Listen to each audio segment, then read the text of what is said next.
மக்களவை தேர்தலுக்கான கூட்டணி கட்சிகளுடன் அதிமுக இன்று தொகுதி பங்கீடு ஒப்பந்தம் செய்யப்பட இருக்கிறது. அண்மை செய்தியாக பார்த்து வருகிறோம்.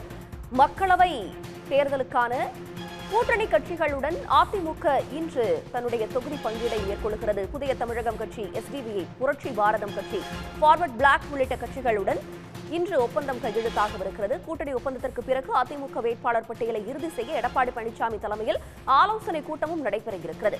மக்களவைத் தேர்தலில் கூட்டணி தொடர்பாக அதிமுக, தேமுதிக இடையே இன்று மீண்டும் பேச்சுவார்த்தை நடத்தப்பட இருப்பதும் குறிப்பிடத்தக்கது.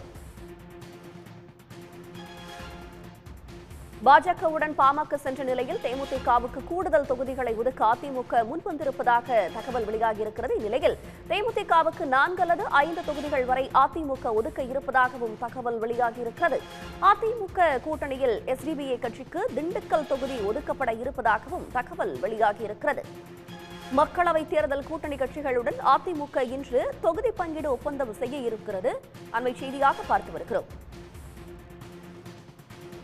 இது பற்றிய கூடுதல் விவரங்களை தருவதற்காக செய்தியாளர் சண்முக பிரியன் இணைகிறார். பிரியன், மேலதிக விவரங்கள்.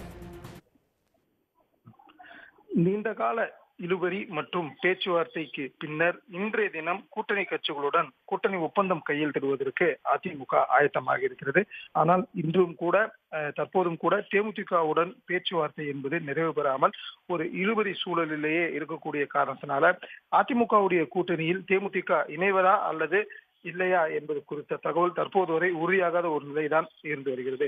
இந்த சூழலில் இன்னும் சற்று நேரத்தில் அதிமுகவுடனான கூட்டணி கட்சிகளாகிய எஸ்டிபிஐ, புரட்சி பாரதம், புதிய தமிழகம், ஆல் இந்தியா ஃபார்வர்ட் பிளாக் ஆகிய 4 கட்சிகளுடன் காலை 10 மணி அளவுல கூட்டணி ஒப்பந்தத்தில் அதிமுக கையெழுத்திடுவது திட்டமிட்டு இருக்கிறது.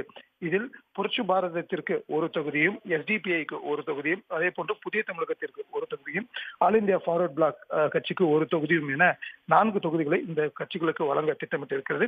இது தொடர்ச்சியாக ஏற்கனவே தேமுதிகவுடன் நடைபெற்ற 3 கட்ட பேச்சுவார்த்தைகளின் போது தேமுதிகவிற்கு 4 தொகுதிகள் வரை ஒதுக்குவதற்கு திட்டமிட்டு இருந்த சூழலில் தற்போது பாட்டாளி மக்கள் கட்சியும் அதிமுக கூட்டணியை விட்டு விலகி பாரதிய ஜனதா கட்சியின் கூட்டணிக்கு சென்றிருக்கக்கூடிய காரணத்தினால மேலும் ஒரு தொகுதியை தேமுதிகவிற்கு வழங்க வேண்டும் என்ற அடிப்படையில இன்றைய தினம் பேச்சுவார்த்தை என்பது தேமுதிகவுடன் தொடர்வதற்கான வாய்ப்புகள் இருக்கிறது.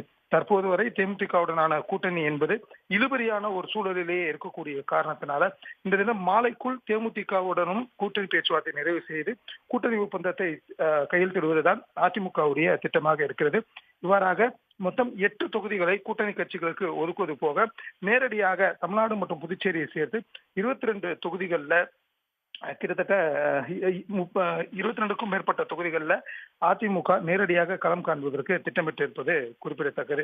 இவ்வாறான ஒரு சூழல்ல அதிமுகவுடைய வேட்பாளர்களை இறுதி செய்வதற்கான ஆலோசனை கூட்டமும் இன்றைய தினம் கட்சியுடைய தலைமை அலுவலகத்தில் நடைபெற இருக்கிறது. ஏற்கனவே அதிமுக சார்பில் போட்டியிட விருப்பம் தெரிவித்தவர்களிடமிருந்து விருப்ப மனுக்கள் பெறப்பட்டு நேர்காணலும் நடத்தி முடிக்கப்பட்டு இருக்கிறது.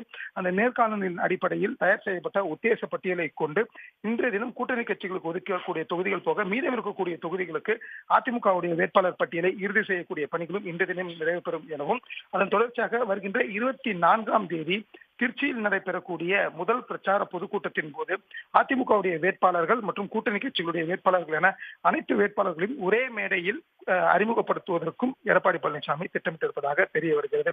இவ்வாறான ஒரு சூழல்ல தான் இன்று தினம் 10 மணி அளவில் அதிமுகவுடைய கூட்டணி கட்சிகளுடன் கூட்டணி ஒப்பந்தம் என்பது கையெழுத்தாக இருக்கிறது. அதன் பின்னர் அதிமுகவுடைய வேட்பாளர்களும் இந்த தினமே இறுதி செய்யப்பட இருக்காங்க. தங்களுடைய விரிவான விவரங்களுக்கு நன்றி சண்முக பிரியன். உடனுக்குடன் செய்திகளை தெரிந்து கொள்ள சன் நியூஸ் பெல் ஐகானை கிளிக் பண்ணுங்க.